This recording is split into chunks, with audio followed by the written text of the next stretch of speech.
Students हमारा next exercise भी 4.3 exercise. इस एक्सरसाइज में हम अभी तक जैसे आपने डिटरमिनेंट सॉल्व करने, प्रॉपर्टी यूज़ करना सीखा है, अब हम नेक्स्ट इसमें सीखते हैं कि किस प्रकार से एरिया ऑफ ट्रायंगल्स निकाला जाता है। एरिया ऑफ ट्रायंगल्स के लिए इससे पहले आपने, अगर आपको कोऑर्डिनेट दिए गए होते हैं तो एरिया ऑफ ट्रायंगल्स आपने पढ़ा होगा कि किस प्रकार से निकाला जाता है, मगर ये वाला एरिया ऑफ ट्रायंगल्स किसके यूज़ करके निकालना है, आपने डिटरमिनेंट को यूज़ करके निकालना है। तो इसका मैं आपको पहले फॉर्मूला लिखाती हूँ कि लिखिए area of triangle del is equal to x1 y1 1 x2 y2 1 x3 y3 और 1। ये एक फॉर्मूला है area of triangle where x1 y1 is a first coordinate, x2 y2 is a second coordinate और x3 y3 is a third coordinate। ठीक है, तो अगर exercise आप स्टार्ट कर रहे हैं 4.3 तो एक्सरसाइज में देखिएगा फर्स्ट क्वेश्चन है। फर्स्ट के 3 पार्ट दे रखे हैं, first part, second part and third part. ठीक है, इनमें से कोई एक पार्ट मैं आपको कराती हूँ, बाकी सिमिलर है, उसी के जैसे आपको करने हैं। तो मैं इसका सेकंड पार्ट लेती हूँ, फर्स्ट का सेकंड पार्ट, और ये दिया हुआ है आपको कोऑर्डिनेट सेकंड पार्ट में 2 7 1 1 एंड 10 8। ठीक है, 2 7 1 1 10 8, ये 3 आपको क्या दिए गए कोऑर्डिनेट्स। अब इनका area of triangle this is x1 y1, इसके नीचे लिखना चाहे तो आप लिख सकते हैं x2 y2 and x3 y3। तो हमने लिखा area of triangle is equal to half और डिटरमिनेंट बनाई x1 की जगह 2 7 और 1, फिर 1 1 1, फिर 10 8 और 1। जब आप इसे सॉल्व करेंगे तो इस डिटरमिनेंट को सॉल्व करना, डिटरमिनेंट को मैंने फर्स्ट रो के सापेक्ष या फेवर ऑफ फर्स्ट रो के हिसाब से आप जब डिटरमिनेंट सॉल्व करते हैं तो 2 आपका अपनी जगह आया। फर्स्ट रो और फर्स्ट कॉलम को छिपाइए तो 1 इंटू 1 और 8 इंटू 1, तो 1 माइनस 8, फिर माइनस 7 अपनी जगह रहा, 1 इंटू 1 माइनस 10, फिर प्लस का 1 रहा, फिर 1 इंटू 8 यानी 8 माइनस 10। क्लोज कर लीजिए तो ये हो गया 1/2 और आपके पास आ गया 2 इंटू -7 इंटू -3 और प्लस 1 इंटू -2। एक चीज़ का और ध्यान रखिएगा, एरिया ऑफ ट्रायंगल अगर आपका नेगेटिव भी आता है तो वो पॉजिटिव ही हो जाएगा। तो 1/2 ये हो गया माइनस के 14 प्लस यहाँ पे सॉरी 1 में से 10 गए थे, यहाँ पे 9 बच गया, 7 9 जा कितना हो गया 63। अब ये क्योंकि माइनस माइनस था इसलिए क्या हो गया प्लस हो गया और माइनस के 2, तो यहाँ पे जो आपकी वैल्यू आई वो आ गई 63 माइनस 14 और 2 कितना हो गया 16 माइनस का, दिस इक्वल 1/2 इंटू 47 यानी 47/2, और इसको आप लिख सकते हैं 23 1/2 स्क्वायर यूनिट। ठीक है, तो ये एरिया ऑफ ट्रायंगल्स निकालना इसमें सिखाया गया है, बहुत इजी क्वेश्चन है, आप इस प्रकार से इसे करेंगे। स्क्रीनशॉट ले लीजिए।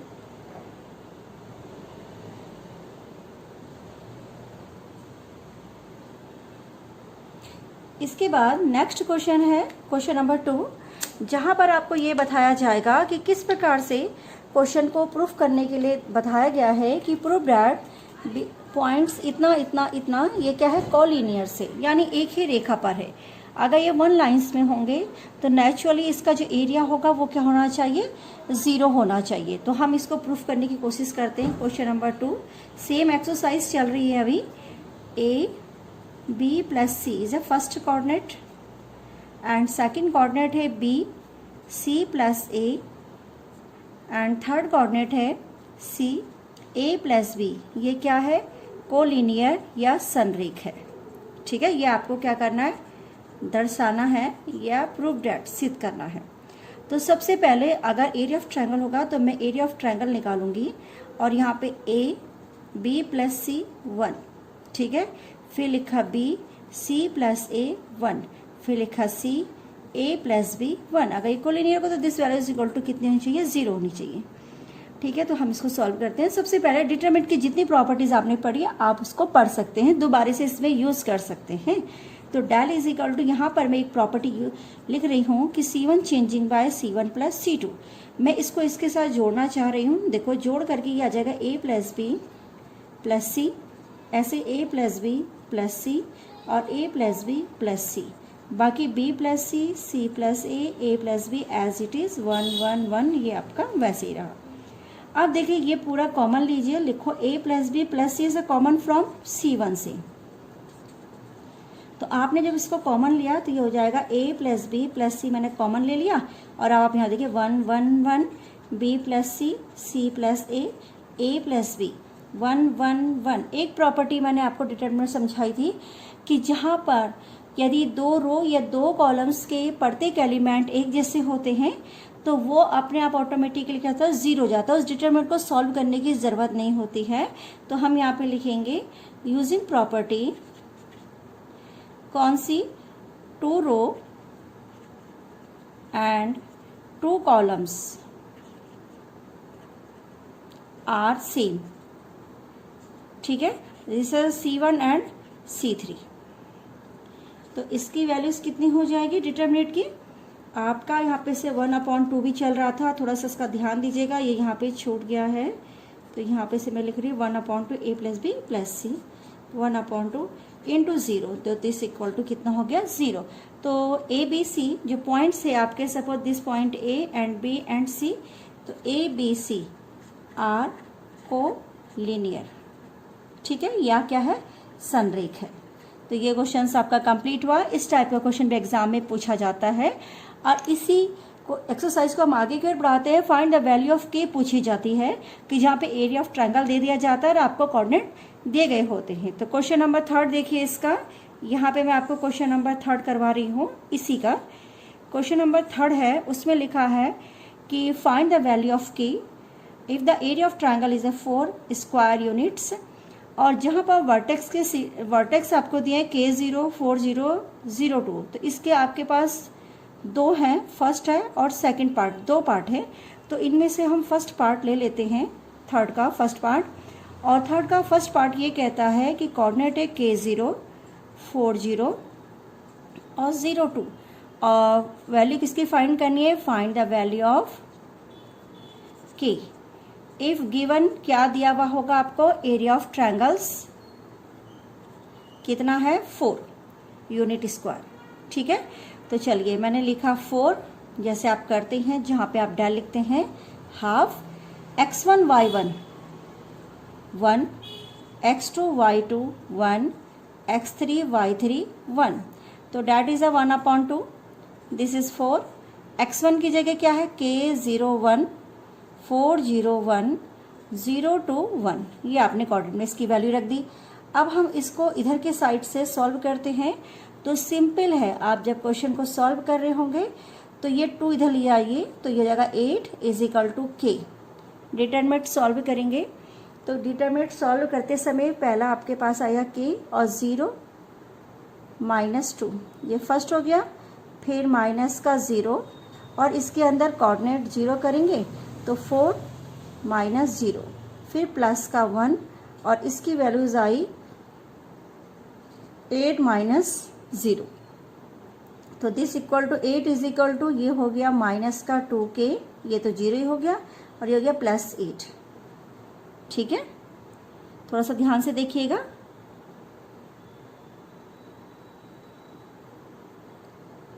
ये हो गया माइनस के 2K, ठीक है, और ये हो गया प्लस का 8। अब ये वैल्यूज एरिया जो ट्रायंगल्स हैं वो 2 है, क्योंकि पॉजिटिव नेगेटिव दोनों हो सकता है। तो अगर हम पॉजिटिव वैल्यू लेते हैं तो इसकी वैल्यूज अलग हो जाएगी, और यदि नेगेटिव लेते हैं तो इसकी वैल्यू अलग हो जाएगी। तो फर्स्ट बारी में यदि आप इसको नेगेटिव ले लेते हैं या पॉजिटिव ले रहे हैं तो इसकी वैल्यू पॉजिटिव आने पे तो K की वैल्यू कितनी जा रही है, 0 हो जा रही है। अगर मैं इसको पॉजिटिव रहने देती हूँ और अगर इसको नेगेटिव बना देती हूँ 8 को, 8 के जगह कितना लिखते हैं, माइनस का 8K। ठीक है, तो उस वक्त K की वैल्यू कितनी हो जाएगी, माइनस की कितनी हो जाएगी, 16 हो जाएगी। ठीक है, तो k value is equal to -2, k is equal to -16। तो देखिए -8 इज इक्वल टू हो जाएगा आपके पास -2k + 8। तो ये हो गया यहाँ पर, इस क्वेश्चन को सॉल्व करा हमने, तो यहाँ पे हो जाएगा ये -16 is equal to -k 2k, k is equal to 8। और वैसे k की वैल्यू 0 हो जाएगी, क्योंकि जो एरिया ऑफ ट्रायंगल्स हो उसके दो वैल्यूज होंगी हर समय, वो प्लस में भी आ सकता है और माइनस में भी आ सकता है। इस क्वेश्चन का स्क्रीनशॉट लीजिए।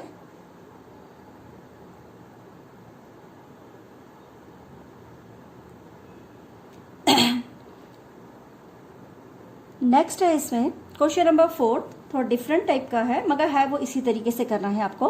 क्वेश्चन नंबर 4 ये कहता है कि सारणिकों का प्रयोग करके कोई भी अगर पॉइंट्स आपको दिए होंगे तो उससे मिलाने वाली रेखा का समीकरण क्या होगा। ठीक है, तो क्वेश्चन नंबर 4 में भी ऐसी दो पार्ट है, तो पहला पार्ट मैं आपको कराती हूं।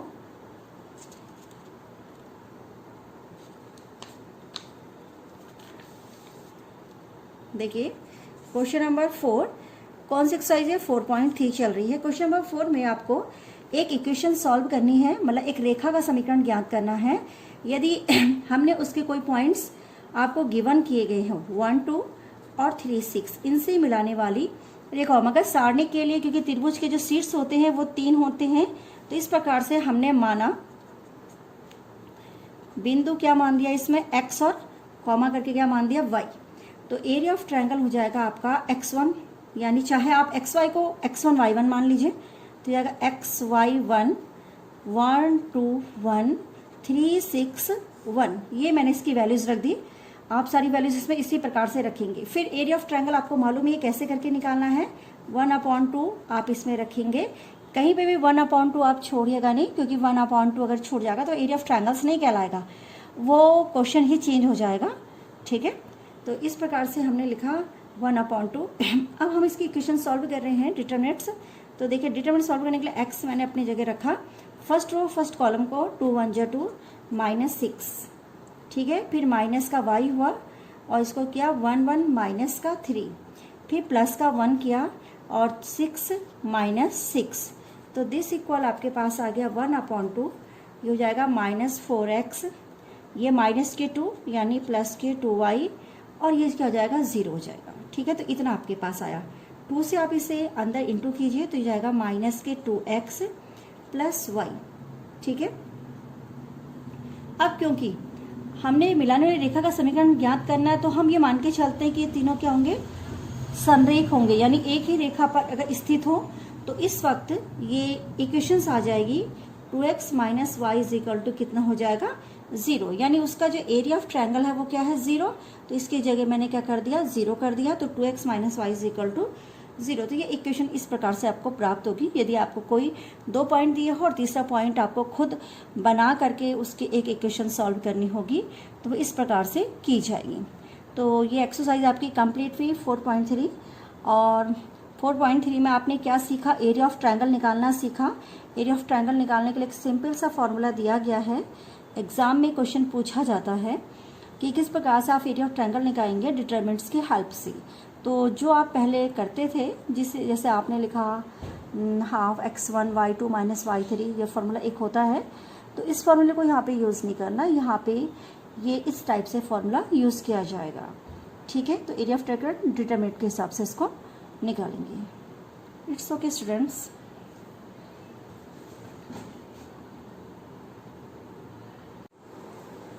स्टूडेंट्स एक्सरसाइज 4.4, इसमें हम क्या क्या चीज पढ़ेंगे पहले मैं आपको बताती। इसमें हमारा पहले आएगा माइनर, फिर आएगा को फैक्टर। माइनर का मतलब हुआ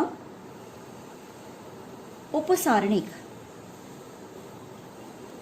और को फैक्टर का मतलब होता है सहखंड। ठीक है, 2 टॉपिक्स हम इसमें पढ़ेंगे, माइनर एंड को फैक्टर्स। अब देखिए माइनर और को फैक्टर्स कैसे निकाले जाते हैं। अगर आपके पास एक मैट्रिक्स हो तो इस मैट्रिक्स के एलिमेंट्स आप इस प्रकार से रिप्रेजेंट करते हैं 2 1 2 2 एंड 2 3। सपोज ये मेरे पास कितनी रो की, 2 रो और 3 कॉलम्स का एक मैट्रिक्स था। उस मैट्रिक्स में हमारे एलिमेंट्स थे इतने टाइप से। मगर यहाँ पे हम केवल मैट्रिक्स की बात कर रहे हैं, पढ़ा हम डिटर्मिनेट रहे हैं। तो सेम ऐसे ही डिटर्मिनेट में सपोज A11, A12, 21 और 22 ये डिटर्मिनेट है, इसके ये एलिमेंट्स हैं। अब हमारे पास जो एलिमेंट्स हम बोलते हैं उसमें माइनर किस प्रकार से फाइंड किया जाएगा और कोफैक्टर किस प्रकार से फाइंड किया जाएगा डिटर्मिनेट्स में, तो मैं बताती हूँ एक एक करके। आप जैसे सपोज आपको A11 का इस वाले का क्या निकालना है, माइनर निकालना है, और इसी का आपको कोफैक्टर निकालना है। फिर इसका माइनर निकालना है, इसका कोफैक्टर निकालना है, फिर इसका माइनर, इसका कोफैक्टर, फिर इसका माइनर, इसका कोफैक्टर्स। तो देखिए माइनर्स को हम रिप्रेजेंट करते हैं M से। दिस इज M11 यदि आप फर्स्ट निकाल रहे हैं। तो हम एक्सरसाइज 4.4 का मैं पहला क्वेश्चन लेती हूँ, उसका फर्स्ट पार्ट ये है 2, -4 और 0 और 3। ये आपके पास एक क्या है, क्वेश्चन है। इस क्वेश्चन को मैं यहाँ पे आपको समझाती हूँ कि माइनर किस प्रकार से निकालेंगे। तो देखो M11 फर्स्ट यानी फर्स्ट एलिमेंट्स का, फर्स्ट रो के फर्स्ट एलिमेंट्स का मैं माइनर निकाल रही हूँ, तो इसको रिप्रेजेंट किया जाएगा M11 से। तो M11 क्या होगा, देखो M11 के लिए आपने क्या करना है, फर्स्ट रो हिडन करनी है और फर्स्ट कॉलम हिडन करना है। तो जो आएगा वो आपका माइनर हुआ 3। फिर ऐसे ही M12 यानी आगे वाला रो यानी फर्स्ट रो और सेकंड में कॉलम, तो दिस इक्वल टू 0।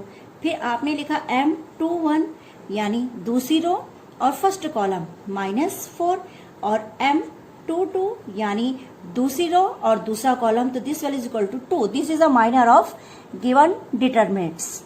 अब हम आते हैं किसमें, कोफैक्टर्स में यानी साखंड पे। अगर आपको इसका साखंड निकालना हो तो साखंड को रिप्रेजेंट किया जाता है कैपिटल A11 से।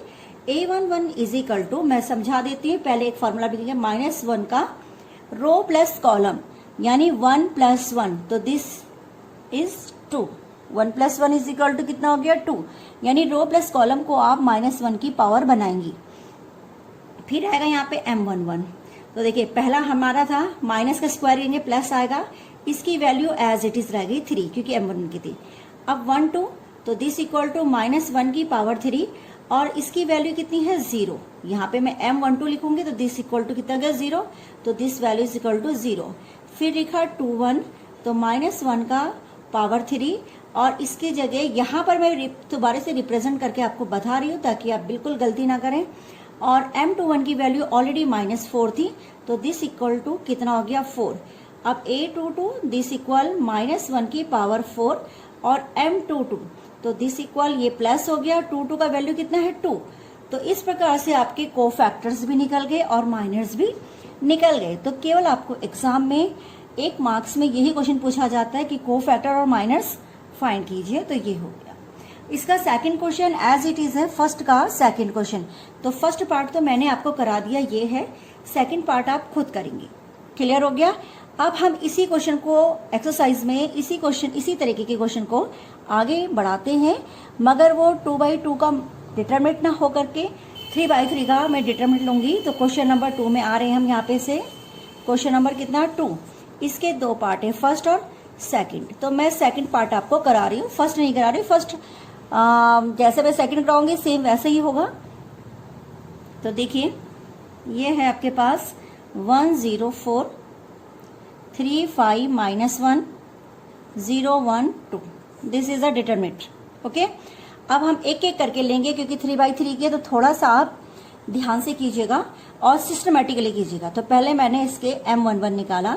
तो M11 first row first column को हम जब हिडन कर रहे थे तो यहाँ पे केवल एक नंबर आ रहा था, मगर यहाँ ऐसा नहीं है। फर्स्ट रो फर्स्ट कॉलम को हिडन कीजिए तो ये डिटरमिनेंट आ जा रही है, जिसका मान है ये वैल्यू है ना इसकी। अगर आप ध्यान से देखेंगे तो आपको दिख रहा होगा ये। तो हम इसकी वैल्यू को फाइंड करेंगे। 5 2 जा 10 और -+1 दिस इक्वल टू कितना हो गया, 11। यहीं पे मैं इसका A11 निकालूंगी। जब आप प्रैक्टिस में होंगे तो आप अंडरस्टूड है कि जो 1 1 है उसके, क्योंकि इवन नंबर है, -1 का इवन पावर आएगा तो वो हर समय पॉजिटिव होगी। तो जो M11 की वैल्यू होगी वो सेम वैसे ही रहेगी, है ना। तो यहाँ पर अगर 11 है तो मैंने इसको 11 ही रहने दिया क्योंकि चेंज नहीं होगा। -1 का स्क्वायर M11 करूंगी तो वो उतना ही रहेगा। फिर आते हैं M12। यानी फर्स्ट रो हिडन कीजिए और सेकंड कॉलम। तो फर्स्ट रो और सेकंड कॉलम को करेंगे तो ये डिटरमिनेंट इस प्रकार से दिखाई देगी आपको, ठीक है। तो इसकी वैल्यू है 3 2 जा 6, ओके, बाकी 0 0 हो गया। यहां पर आप 1 2 निकाल देंगे तो देखो -1 की पावर 3 हुई कि नहीं हुई बच्चों? 2 + 1 = -3। तो देखो मैं दोबारा से इसको समझा रही हूँ, रो प्लस कॉलम को पावर में लेंगे और यहाँ पे इसकी वैल्यू रखेंगे तो ये माइनस का कितना हो जाएगा 6। एंड नेक्स्ट मैं यहीं पे लिखूंगी 1 3 यानी फर्स्ट रो थर्ड कॉलम, तो 3 5 0 1। मैं इसको सॉल्व कर रही हूँ तो 3 1 जा 3 0, दिस इक्वल टू कितना आ गया 3। दिख रहा है स्टूडेंट्स? This equal to 3। तो अब आप यहाँ पर निकालेंगे A13, तो दिस इक्वल कितना हो गया, क्योंकि इसकी पावर प्लस में आएगी तो कोई फर्क नहीं पड़ेगा वैल्यूज में। ये 3 फर्स्ट रो को मैंने कंप्लीट कर दिया। अब हम आते हैं, स्क्रीनशॉट ले लीजिए इसका।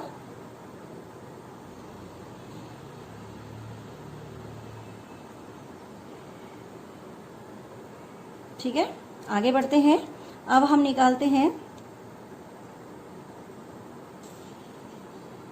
M21, मगर मुझे एक बार यहाँ पे आपके लिए क्या लिखना पड़ेगा, दोबारा से डिटरमिनेंट लिखना पड़ेगा क्योंकि वो लास्ट पेज में चला गया है। तो मैं दोबारा से इसको लिख रही हूँ 1 0 4 3 5 -1 0 1 and 2। 1 0 4 3 5 -1 0 1 2 है ना। तो 2 1 का मतलब है दूसरी रो को हिडन कीजिए और फर्स्ट कॉलम को। तो ये बना दूसरी रो और फर्स्ट कॉलम 0 4 1 2। इसको सॉल्व कीजिए तो ये हो जाएगा -4, ठीक है। तो यहीं पे इसका 2 1 निकाल दीजिए आप। तो देखो 2 1 में माइनस चिन्ह आएगा, -4, तो दिस इक्वल टू कितना आ गया 4 प्लस का आ गया आपका। ध्यान से कीजिएगा, थोड़ा सा भी अगर एक भी एलिमेंट इसमें इधर उधर होता है तो पूरे डिटरमिनेंट को खराब कर देता है, ठीक है। अब A22 दूसरी रो दूसरा कॉलम, फिर मैंने दूसरी रो छुपा दी ये वाले और दूसरा कॉलम छुपा दिया। तो दूसरी रो और दूसरा कॉलम छुपाऊंगी तो आ जाएगा 1, देखो दूसरी रो और दूसरा कॉलम, देखो ये कटा और ये कट गया, ठीक है। तो जब ये और ये काटूंगी तो आपके पास आएगा 1402 और इसकी वैल्यू जाएगी 2। तो यहाँ पर सॉरी ये M है आपका, है ना, और यहाँ पे निकालेंगे A22, तो दिस इक्वल टू प्लस का 2। फिर A23 निकालेंगे तो 2 3 मतलब दूसरी रो तीसरा कॉलम, तो इसके हैं 1 0, दूसरी रो तीसरा कॉलम 0 1, तो दिस इक्वल 1। यहाँ पर आप M निकाल रहे हैं और इधर क्या निकाल रहे हैं, A निकाल रहे हैं। A22 2 3 is equal to minus का 1। समझ में आ गएगा माइनस क्यों हो गया। अब हम तीसरे उसमें आते हैं M31।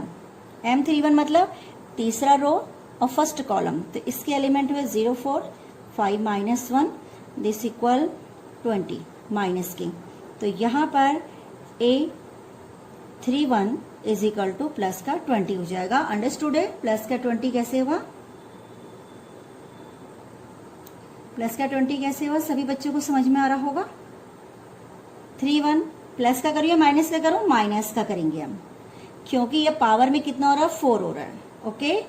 थोड़ी सी भी गड़बड़ी नहीं करनी है। M32 निकालेंगे, 3 2 तीसरी रो दूसरा कॉलम, तो 3 2 में कितना आ गया 1 4 और कितना आया 1 4 3 -1, तो दिस इक्वल टू माइनस का 1 और माइनस के 12, यानी माइनस का कितना हो गया 13 और A32 is equal two plus के कितने हो जाएंगे 13।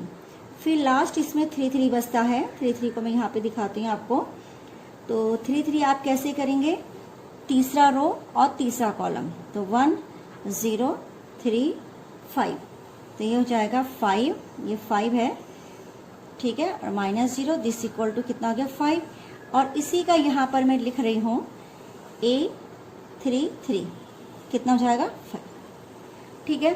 तो ये सारी चीजें आपकी क्या आ जाती है, को फैक्टर और माइनर्स शो करता है कि को फैक्टर और माइनर आप किस प्रकार से निकालेंगे। तो जो हमारी एक्सरसाइज है उसमें केवल कोफैक्टर और माइनर ही बच्चे को निकालना सिखाया जाता है। अभी आप अगर मैं थोड़ा सा इसमें कोई रो चेंज कर दो, केवल उसी के अकॉर्डिंग आपको करना पड़े, तो उस वक्त उसकी वैल्यूज क्या होगी उसको मैं आपको निकालना सिखाती हूँ। जैसे कि आपके पास क्वेश्चन है क्वेश्चन नंबर 3। कौन सा क्वेश्चन है? Question number 3। तो क्वेश्चन नंबर 3 को थोड़ा हम यहाँ पे करने की कोशिश करते हैं। लिखा है दूसरी पंक्ति के अवयवों के साखंडों का प्रयोग करके। ठीक है, दूसरी पंक्ति जो आपकी सेकंड रो है उसके एलिमेंट्स का साखंड का, यानी आप क्या निकालेंगे? A1 2 1 2 2 और A2 3 निकालेंगे। उनका प्रयोग करके डेल की वैल्यूज फाइंड करेंगे। डेल बराबर आपको दिया हुआ है यहाँ पर 5 3 8 लिख रही हूँ मैं, 2 0 1 और 1 2 3। ये आपका एक दिया गया डिटर्मिनेंट्स है और इसकी वैल्यूज आपको फाइंड करनी है, मगर ध्यान देना है कि आपने केवल दूसरी रो का ही इस्तेमाल करना है। ठीक है, तो इसका जो डेल आएगा उसकी वैल्यूज क्या होगी मैं आपको बता देती हूँ। A21 क्रॉस A कैपिटल 21, फिर plus A22 cross 22 A22 plus A23 और A23। ये आपके पास होना चाहिए। तो मैं पहले इसमें निकालूंगी A21। 21 कैसे निकालेंगे? दूसरी रो और पहले कॉलम को छुपा देंगे। तो दूसरी रो पहले कॉलम में एक तो आ जाएगा माइनस चिन्ह आगे से, और देखो डायरेक्ट करना चाहे तो डायरेक्ट भी कर सकते हैं। मैं डिटरमिनेंट लिख लेती हूँ 3 8 2 3। तो this value is equal to minus 3 3 9 8 2 16 और ये वैल्यू आ गई आपकी प्लस की 7। ठीक है, A22 प्लस ही रहेगा दूसरी रो और दूसरा ही कॉलम। तो 5 8 1 3। तो दिस इक्वल 5 to 15 और 8 इज इक्वल टू आपके पास आ गया कितना? 7। अगेन 7 आ गया। ठीक, फिर A23 माइनस चिन्ह आएगा, अंडरस्टूड है माइनस क्यों आएगा? दूसरी रो और तीसरा कॉलम, दूसरी रो और तीसरा कॉलम। तो 5 3 1 2 5 3 1 2। दिस इक्वल माइनस आगे से है और ये आपका क्या करेगा? ये वैल्यूज आ गई माइनस की 7। ठीक है, अब उठा करके हम ये पूरी वैल्यूज ये वाली यहाँ रखेंगे इस वाली इक्वेशन में। तो डेल बराबर हो जाएगा हमारे पास, इसको इधर ले आई, A21 दूसरे का पहला एलिमेंट्स 21 यानी 2 इंटू 7 प्लस 0 इंटू 7 फिर प्लस 1 इंटू माइनस 7। तो 14 माइनस 7 दिस इक्वल टू कितना हो गया? 7। तो ये आपके पास 4.3 एक्सरसाइज का मैंने क्वेश्चन नंबर 3 आपको कराया।